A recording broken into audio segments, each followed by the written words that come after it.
La Isla de Encanto. That's Spanish, and this is Travel by Turtles. Welcome back, everyone, and thanks for tuning back in.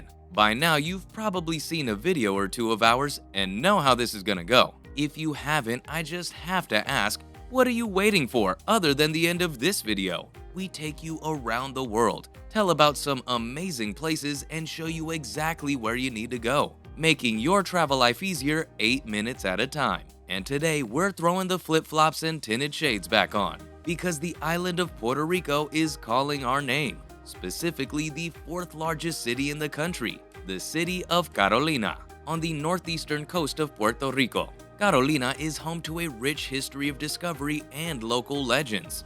Originally founded in 1816 by Spanish colonists, the town was first named Trujillo Bajo, Lower Trujillo, as a southern point of reference to its counterpart, Trujillo Alto, Upper Trujillo, named from the city of Trujillo in Spain. 1857 saw its renaming to San Fernando de la Carolina, and was later shortened to Carolina, or Carolina in English, after Charles II from Spain. Carolina is known as La Tierra de Gigantes, the land of giants, some more literal than others. The birthplace of many national heroes, such as Baseball Hall of Famer Roberto Clemente, a career-long Pittsburgh Pirate playing for 18 years, logging 13 All-Stars, 3,000 hits, 2 World Series rings, and the title of the first Caribbean and the first Latin American player to be inducted into the National Baseball Hall of Fame. Julia de Burgos, a celebrated literary icon and civil rights activist, known for her many poems touching on themes of migration, nationalism, nature, and love.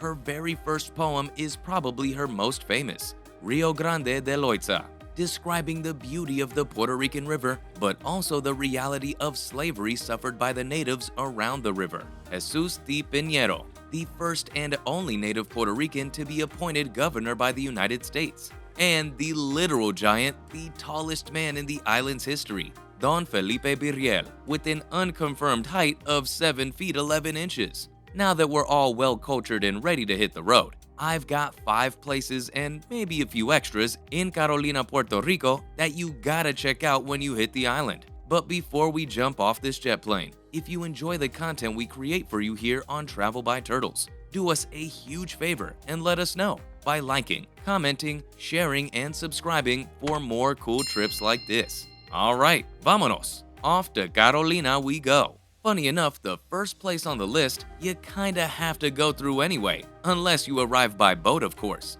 The Luis Marín Muñoz International Airport, commonly known as the San Juan International Airport, is the island's main and busiest airport. About 4 million people a year touch down on their runways, and as soon as you step off the plane, the swaying palm trees and cool sea breeze hit your senses with the fresh tropical ambience we're about to get lost in. Now you know by now here on Travel by Turtles, if it's one thing I'm going to when I'm somewhere, it's the beach if they got one. Lucky for us, we're on a dang island, so this is no different. Isla Verde Beach, a calm, soft sand haven surrounded by palms and hotel skyline. The turquoise waters and warm sunshine here will have that lunch on the beach turning into a nap pretty quick. Just around the shore is Playa Pine Grove, an area the locals like to enjoy just outside the normal tourist range. The water here tends to kick up a bit, providing some awesome surfing days when the tide is right. And just past Pine Grove sits the best beach area for families, the Carolina Public Beach. Remodeled facilities with barbecues, showers, lounge rentals, lifeguards, and security. Kite surfing, windsurfing. You can also rent the jet skis and banana boats, or even catch a ride on a catamaran and enjoy a nice smooth sail. After we dry off and clean up, it's time to explore. Carolina is home to a number of cool museums. Galeria de los Gigantes tells of the local heroes I mentioned earlier, and others, and offers the kids plenty of fun activities. The Art and History Museum showcases the town's history in a unique way, using hologram projection to immerse visitors beyond what they're used to. Museo del Niño, Puerto Rico's only kids museum with over 100 interactive exhibits from music, art, transportation, and physics. They even have a go-kart track, a mini zoo, a ferry making trips across Blasina Lake, and a fully explorable plane donated by American Airlines. And after an afternoon of relaxing and exploring, it's time to fill the tank. And Puerto Rico is in no shortage of great food with authentic flavor. Platos is a must-stop on your culinary adventure, serving what they call the best and truest Puerto Rican cuisine on the island. Traditional mofongo, fresh seafood, fried plantains, black bean risotto. Platos literally translates to plates, plural, as in the food is so good, you're gonna need more than one.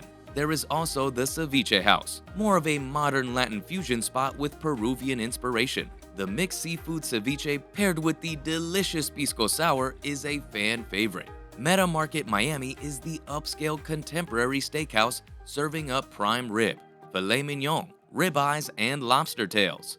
Bistro Cafe is the hip breakfast brunch spot with coffees and plates that are served so artistically you might not want to touch it before getting some camera angles first. And the coolest experiences for those food cravings is to head to the area of Piñones, a scenic route that flows from Carolina to Loiza, where you can partake in what the locals call chinchorreo. Delicious specialty food stands line up all along this route that sit right next to the beach, and you can food hop from stand to stand while still being a short walking distance away from the sand.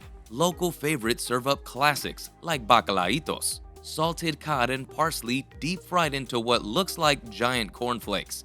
Ooh, they're so good. Alcapurrias, a fritter shaped like a corn dog, made from shredded root veggies and stuffed with your choice of meat. And of course, the famous Puerto Rican flan, caramel cream custard that you need to take at least 5 extras with you back home.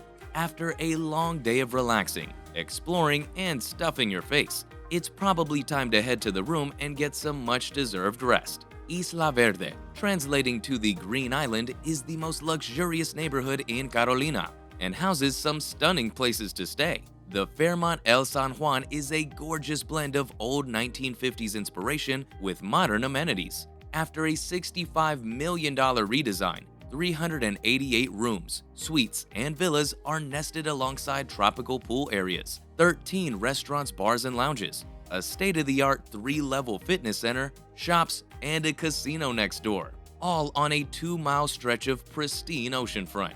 The Royal Sonesta San Juan sits just down the road, right on the beach. Over 400 rooms and suites, 5 restaurants, but most importantly, the Akua Spa. This is a must-visit to recharge the body and mind. Carolina also has a number of private residences listed on sites like Airbnb and Vrbo to give you and your group the private tranquility of having the whole house to yourselves. Nothing like walking into the backyard, jumping in the pool, and viewing the turquoise blue of the ocean from the same spot. And with that, unfortunately, I think it's time we head home. Thank you so much for exploring with me today on Travel by Turtles, where I showed you a little more than 5 places to check out when visiting the beautiful city of Carolina, Puerto Rico. Be sure to view our other videos on Hawaii, Machu Picchu, and Morocco for more traveling tips. And don't forget to subscribe so you know exactly when and where we head to next. Thanks for watching, and we'll see you next time.